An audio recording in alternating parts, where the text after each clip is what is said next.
Your rising sign is the most personal placement in your birth chart, and when I'm talking about the rising sign, I'm talking about you and how you see things. It's your perspective of the world, and it's very much the energy that you give off when you go out. It's also how people see you and people's first impressions of you. It's one of the big 3 things to know about yourself and somebody else, actually, whatever their sun, moon and rising signs are. And the reason why I say it's the most personal placement is because your rising sign, your ascendant, essentially sets out and lays the foundation for the rest of your birth chart and will dictate which signs fall in which houses. Now, not all Virgo risings are going to have the same experience, of course, because it will depend on your own personal planet placements and where they are and how they are aspected. So this is just going to be a general look at Virgo risings. So, of course, this is the mutable feminine earth sign that's ruled by Mercury. Okay, so your chart ruler is Mercury, and mercurial themes are going to be very important for Virgo risings in their life. It's important that you know where your Mercury is in your chart, what sign, what house is it falling in, how is it aspected, for you to really get a deep dive and start to understand how you're projecting your rising sign. But because this is the feminine mutable earth sign, the mutable aspects of Virgo risings, of course, makes them very changeable, adaptable and fluid and flexible. And interestingly, with Virgo risings, you have the mutable signs in the angular houses, and they are the more prominent themes in our life. So for Virgo risings, one thing that you're always going to do is keep it fresh and stay flexible. Always got the ability to change their circumstances and situations around them. If you think about Mercury, it's the planet that represents the mind and intelligence, thinking and communicating. Mercury gets into the nitty-gritty details of things, even the way it moves in the sky. It zips around and gets into all little places of the ecliptic that no other planet does. It retrogrades more than any other planet does. So it's a very active planet. So I'm saying that so you can understand the energy that you're leading out with. It's that very active, constantly on the go type energy. So introductions over, let's have a good look, let's get into it. Let's have a look at what it's like to be a Virgo rising. Your first house is very much the energy that you give off, and it's people's first impression of you, and people get that impression based on what sign you have in your first house. So of course, Virgo risings, you have Virgo in your first house. Now, because this is a feminine energy, that actually means it's more reserved, and more of an introverted energy. And so when you first meet people, you come across a little bit more reserved, very, very much put together, a little bit more on the quieter side. And you actually can come off quite innocent to people when they first meet you. Now, I think it's funny because Virgo risings, you are so not innocent, and there's a whole other side to you that exists. But when people first meet you, they haven't got a clue about all this depth and this deep spiritual side and the fiery side that you've actually got going on, because you keep that under wraps. But because this is the first house, and the house of physical appearance, the body, the house of self, I am, and you've got Mercury sitting here, it means that Virgo risings tend to actually be quite conscious, very image conscious of how they look. You know, they will take care in their appearance. They're going to step out. They're not going to step out looking any other way than what they wanted to look like on that day. These people know how to dress for an occasion, trust me, down to every single little detail. Again, because Mercury is here, they also will look at other people and analyse their get-up and how they're presenting themselves very quickly, and can probably form an opinion quite quickly based on how somebody's dressed. So they also probably, let me just say this, I reckon Virgo risings probably get changed more than once a day. They just want to keep it moving, like keep it different, keep it fresh. Of course, one of the main traits linked with Virgo is being super self-critical on themselves, but particularly having Virgo in your first house, in the house of appearance and self, then yes, they are definitely more self-critical on their appearance and how they look. One of the worst case scenarios is going to be for someone to negatively comment to the Virgo rising on their appearance, because it's definitely something they take care of and that they're conscious of. So it will affect them, whereby they'll be thinking, why did they say that? Why would they say that I look like that? What's wrong? And they can actually turn negative things that people say about their appearance into a positive. They'll kind of use that and be like, I will change. If that's not right, then I will change that about myself. Again, one of the biggest themes here that's going to run across for Virgo risings is just the ability to keep it moving and to change yourself. The Virgo archetype is a super hyper observant one. It's ruled by Mercury into the detail of things. So Virgo risings, you've got amazing peripherals. You know, you spot everything. You don't have to be directly looking over there to know exactly what's popping over there. You know, you're aware. You just might not make it obvious that you're watching, but really you're like, did you just hear that? You know what I mean? So like, they don't miss a trick. They do not miss a trick. This is a very analytical sign. They see the place as very much a world. They see the world as very much a place where they can learn from. It's a place that they look at and think that could be improved. What could be done better? This is what the Virgo archetype is about. So let's have a look at the third house. The third house for you guys is Scorpio. Oof, now that is an interesting energy to have in your third house, because the third house is the house of Mercury anyway. And for you guys having Scorpio in there, we're talking about, this is leading with the Mars and Pluto energy. So we're talking about a very raw and authentic way of communicating.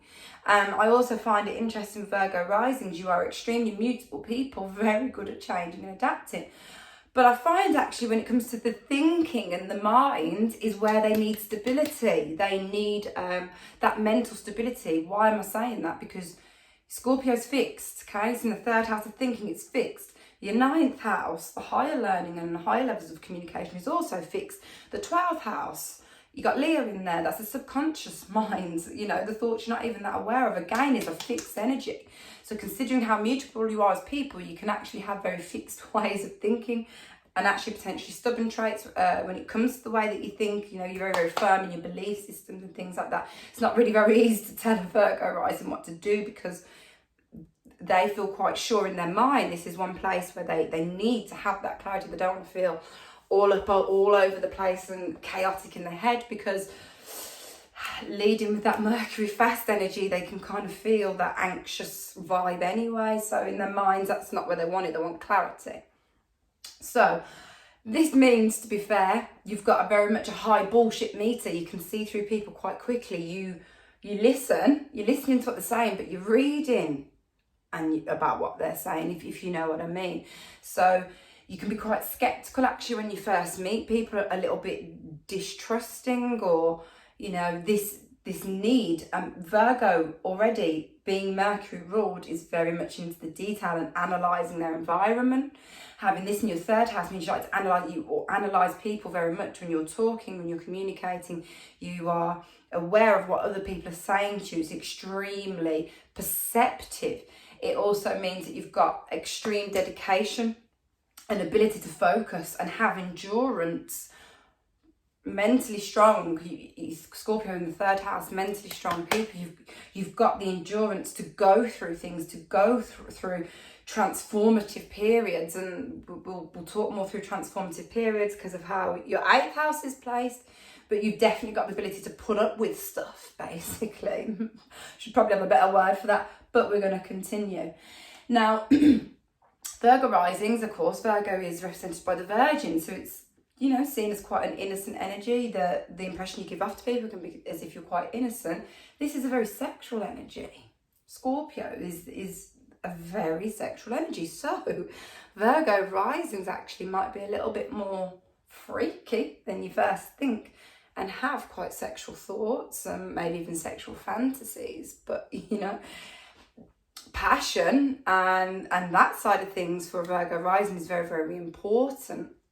Trust is very, very important. These people don't trust people easily. It takes a while for you to gain their trust. If something piques Virgo rising's interest, and they're going to literally study the shit out of it, like they will get to the bottom of it until they understand. Like, Virgos anyway have to be into the detail and make things logically make sense, as I just said, but having this here means it's on such a deeper level where things have to make sense around them, and that they won't let something drop.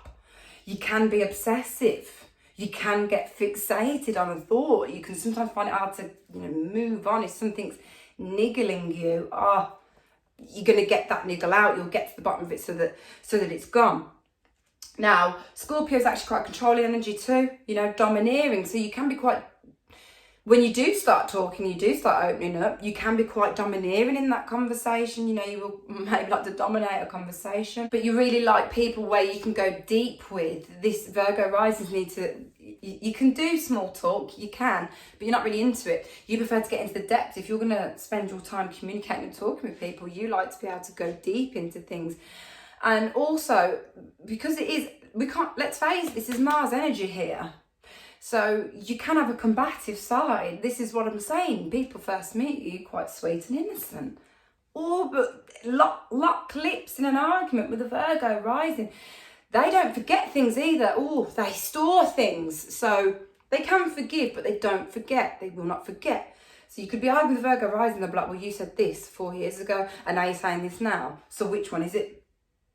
Do you know? It's like, it's that type of energy, but you can be combative, you can be quite argumentative, and I guess cutting with your words. You know, you probably maybe say things that you necessarily don't mean. Well, at the time you mean it, but you know, you are hurt, you could hurt some people's feelings.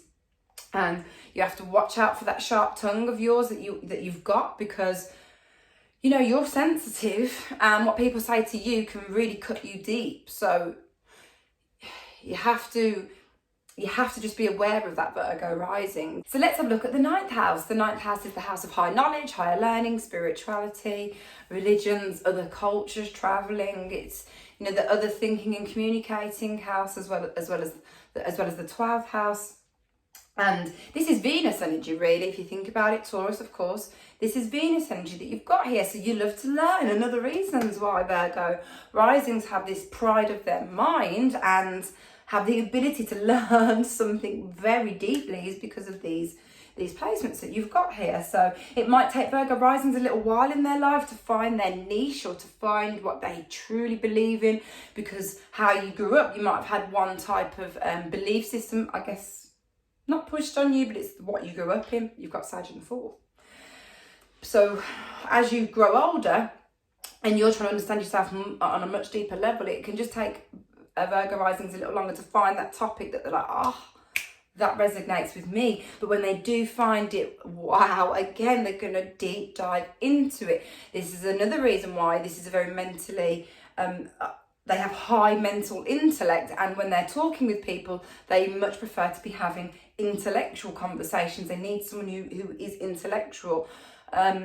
Even though you do like to feel like the smartest person always, you do prefer to be the smartest person. But that's why, again, you like to communicate with smart people. Now, the 9th house is also the energy we can learn from the most in a way. And with you having Taurus there and the Venus energy, it means that you appreciate the Taurus archetype. Why? Because these people, they work very hard, they're very stable, fixed, and they work hard, but they also know how to switch off and have fun and just relax. Virgo risings, relaxing is not really your forte. It's sometimes where your body literally shuts down and makes you stop to when you will actually rest. Taurus is just chill. They have a more relaxed vibe, and you kind of just need that around you. So let's have a look at the other house, 12th house. This is the unconscious mind. Thoughts you're not really aware of. The spirit you're not even really that aware of all the time, but it's always there in the background. And for you guys, you've got Leo in the 12th. This is the male fixed fire energy. It's ruled by the sun. So you've got the sun in your 12th house. You could look at it like that. And this is a very spiritual house. So one of the reasons why I think Virgo risings, as I said, when you meet them, you wouldn't even realise that actually they've got a very deeply spiritual side to them. They've got Sagittarius in the 4th. They've got Leo in the 12th. So like they want to express, having Leo in the 12th means they're going to want to express to people their spiritual side of them. I also think having Leo there gives you a very underlying regal vibe. So, you know, you feel you deserve things. You kind of might have even genuinely felt like in your past life you were a queen of, or king of some kind. Like you just kind of feel like royalty. It's a very quiet confidence that you're not even aware of. And if you tap more into your Leo, right, your Leo into in your 12th house, because the first house being Virgo can be quite a bit of a more of a worrisome energy. It's Mercury, and Mercury rules the nervous system. And if you draw more onto the 12th house subconscious fire that you've got going on there, and know that you are the shit, you've got yourself together, you can hold your own. You are, another reason, again, Virgo risings are independent. They're very independent thinkers. Virgo's an independent sign anyway, but having these fixed signs in the thinking, communicating houses means you literally appreciate and value your independence. It's definitely key.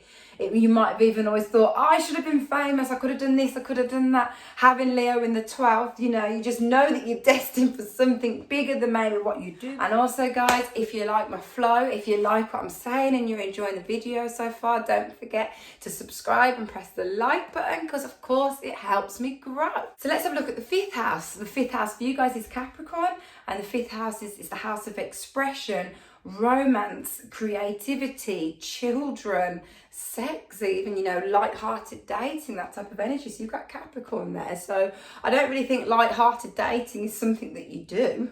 I mean, I think you can get quite serious quite quickly, you know, you're not really into that. And this also, because it's the house of children, Virgo risings might be one of those types of people that kind of think, I need X, Y, and Z before I have my children. I need to have all these things in place before I have my children. You know, you might not want children till you're a little bit later on in life. It's also the expression house. And because of the deep knowledge that you, and the time you spend into your knowledge, and how conscious you are of how you appear anyway, having Capricorn in the 5th means when you are expressing, you do want to be taken seriously. Right? We're not messing around here. You want people to know that you're being very, very serious. It's a very consistent energy. But having, you know, that it is ruled by Saturn, so it can have I guess you can put restrictions on yourself when it comes to having fun. So you'll be maybe the type of person that's like, oh, but I can't just go out and relax and do that because I've got to do this. You've always got a list, Virgo rising. Your to-do list is always going to be there. You know, you're always going to have these things to do, and that, it just gives you a bit of restriction. So sometimes, you know, if times are hard, for example, Virgo risings are going to be the first ones to really be like, oh, I'm just going to pull back, restrict myself. I'm not going to do this. I'm not going to splash out, because they know it's a very sensible energy. Now, Virgo risings are not typically the most emotionally outwardly expressive. I'm sure you've heard that about sales many times. However, an area of life where you do need to feel those deep connections actually, and be more emotional, is in your relationships, in your friendships, partnerships, long-term relationships. Basically, that's where the water comes out in you, or where you need the water most. So let's have a look at the 11th house. 11th house for you guys is, of course, Cancer, and this is the house of friendships and social connections. So you having this sign there means that with your friendship groups, really, you know, you're looking to be part of a nurturing circle. You like to feel that your friends really do care about you, and if you're thinking that you can't really call someone a friend if you can't get close with them. You know, Virgo risings want to be able to call up their friend and let it all out. As long as it's a friend that they trust, Scorpion the 3rd, they have to make sure it's very trustworthy, that relationship, but they need that free-flowing love there. You know, it's also, I guess, maybe mother hen vibes in your friendship group. You might be a bit of a mother hen. And because you work so hard, really, you know, and you're quite harsh on yourself, this is an area of life where you don't need it. You don't want your friends judging you, your friend. It's just where you want, when you want some downtime as well. Like, so when you do have your downtime, you want to be really comfortable. You know, it's a no judgment thing going on. It's just acceptance. Really what you kind of need in your friendship groups, and you do really need that in your personal relationships with a partner. In fact, that's of course me talking about your descendant sign, which is your 7th house, but I'm going to get onto that at the very end of the video, because I like to leave the descendant till last. So, and I should also point out here though, guys, as well, everything that I'm saying, you know, if you've got any planets falling in your 1st house, it will change the expression of how your rising sign plays out. You need to know what's aspecting your rising sign to see how that's affecting. For example, Jupiter trines my ascendant, you know, so it can make me be more extroverted, I guess, in terms of how I'm seen. The 2nd house for you guys is Libra. So you've got Venus energy in the 2nd house of values, possessions, you know, building and all of that. And of course, Libra is very much the sign of others. So Virgo risings do actually prefer to, or maybe better at building stability in this lifetime with the help of other people. You know, it is Venus energy, so you might be a little bit not too giving, but you know, you're generous. Virgo risings like to help anyway, but Venus in your second, you can be quite generous with what you've got. If it's the right person, you will share that. If it's not the right person, then you will not share that. That's how Virgo risings stay. So let's look at your 8th house. 8th house for you guys is Aries. Ooh, interesting, because why am I saying that? Aries is ruled by Mars, and Mars is at home in the 8th house as well, because the 8th house is, you know, traditionally the house of Scorpio. It's also ruled by Mars. So importantly here, Virgo risings, you have the fire signs. I don't think I've mentioned this yet, but you've got the fire signs in the water houses. So in the houses of where the emotions are, you know, the deep-seated emotions, you've got fire there. The fire element, of course, yes, it's very confident and all of that, but it's also sensitive. Don't ever get it twisted. All fire signs have a sensitive spot. So having fire in the water houses, I feel, makes you quite sensitive, actually. You know, you do have trigger points, and if your emotions are touched, you're going to lead with fire energy. You've got Sagittarius in the 4th, Aries in the 8th, Leo in the 12th. If your emotions are touched, you can like react to it. So having Mars, I'm having Aries, apologies, in the 8th house, that might kind of be showing me, because this is of course the house of shared resources, shared things with other people, you know. So because Virgo risings are so helpful and you're quite giving energy, this might be showing you that, you know, sometimes you do have to protect the things that you do have, you know, and maybe not be so giving all of the time. It also could play out in the sense of that this is the house of transformation, trauma even, you know, traumatic experiences, crisis, things like that. It's death and rebirth, it's deep change. And when Virgo risings are faced in a moment of, you know, transformation or a moment of crisis, you can be quite reactive, and you just want to deal with it there and then. You don't want to leave it and be like, oh, I'll put that to one side, I'll come back to that in no, you want to deal with it now, head on, which can be a good thing or a bad thing, really, couldn't it? I mean, but it just shows basically that in a situation of crisis, you will face it head on. You're not going to shy away from it. You will take the lead of it and try and gain some control of it. But again, because it's that Mars energy in the Mars house anyway, you've got this side to you that makes you not so innocent as you appear. And you can have a more combative trait. This, of course, also is, you know, 8th house is the house of sex. You've got Aries there. Aries is a highly sexual energy. So is the 8th house. It's Mars and Mars. And anyhow, you know, if you've got 8th house placements, you are much more of a sexual being. So, as I said, Virgo risings are seen as quite innocent and shy, but no, not in that area of life. I think when it comes to that area of life, they also might be quite dominating in that area, you know, do it like this, we're doing it like, you know, they'll just take the lead basically. But especially in a long-term partnership like that connection, when having sex and being able to have as much sex as you want, basically, it's a highly sexual energy. Let's look at the 6th house. The 6th house for you guys in your day-to-day work, day-to-day routine, health, service. It's Aquarius. That's different, isn't it? And this is more like the work house. Let's look at it as the work house for the purpose of me talking about this. So you do very, very well when you can work as part of an organisation. There's a big group, there's teams, there's communities that are going on there that you can be part of. Because I feel Virgo risings work better when they're part of a team, how they build, Libra in the second, Venus energy, with other people. But, and a very big but here, is that Virgo risings can still have their independence at work. So they're not just put into a box and that's all they can do. No, they still want the flexibility to be like, that could be done this way. I can see a quicker way of doing that, you know. So it's working part of the team, but they still want to be given that complete independence and autonomy in their role to be trusted to make decisions.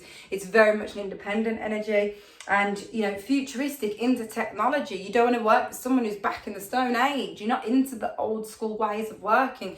You want to keep it fresh. You might even want to be an entrepreneur and do your own thing completely. And they're also very good at forming alliances at work as well. You know, you've got Aquarius in the 6th.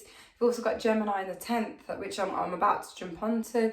But I also think interestingly as well with Virgo Risings, and I might touch more upon this when I talk more into the 4th house, but you like to use technology. Virgo Risings are out here using technology to learn and understand and grow. They don't want to stay stuck ever in some sort of ancient way of working. It's not what they're about. They've got all the mutable signs and the angular houses, which is the 1st, 4th, 7th and 10th house.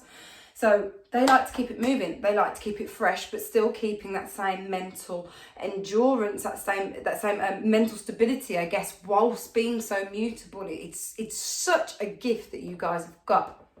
Now, I'm going to focus on the rest of the angular houses. I know I've jumped around a little bit throughout the video, house to house. I'm a Sagittarius, you know, I'm mutable. I like to keep it fresh, just like you guys. So, yeah, I'm going to focus now on the 10th, 4th and 7th house. So as we were just talking about the 6th house, day-to-day work, let's look at the 10th, long-term career. So the 10th house, this is the most public house in our chart. What have you got there? Gemini. What's ruling Gemini? Mercury. So you've got Mercury in your 1st, Mercury in your 10th. That's double Gemini in the houses of how you're seen. So you definitely are seen as a very capable and effective communicator, you know. Having Gemini up in your 10th house means you can probably turn your hand to many different types of things, many different careers or job types that you want to go on. It gives you good ability to communicate, really. You can think of your feet. This is why you can have that small talk, not that you want it, because really you can have that small business talk. All you want to really talk about is what you're actually into. You know, it could be psychology, crime, philosophy, whatever, religion. That's really what you want to go on about, but you can do it. Now, having Gemini in the 10th house on how you express means that you should be in a job 100% where thinking and communicating is what you do.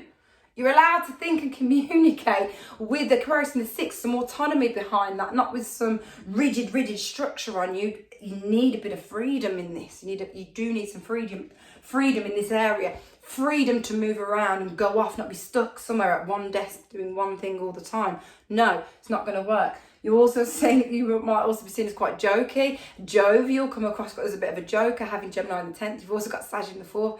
The Virgo Risings, you know, are pretty funny actually once they get going. You'd make a fantastic YouTuber, guys. Like, you would be seen as an effective communicator. The thing that might stop you from being, like, let's say, stopping you jumping onto YouTube, for example, is just because you have that worrisome energy. You know, Mercury in the 10th, Mercury ruling the nervous system. You might have a bit of social anxiety, worrying about how you're seen.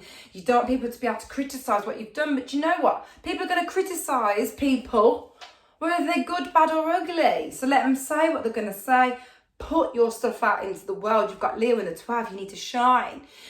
Look at all the stuff that you know. You have so many things to share, but this is podcasting energy, DJ, writing. It's just communicating, moving around, you know, local travel. You need a job that gives you that flexibility. Virgo Risings don't deal well getting stuck down somewhere. And I don't even think you'd ever get stuck down anywhere anyway. And if you were in like a job that kind of made you feel that way, because you know how to keep it fresh and you'll always be looking for ways to improve that. Now, let's look at the 4th house. 4th house for you guys is Sagittarius. What's the 4th house? This is the house of home, our roots, traditions, the mother, nurturing house.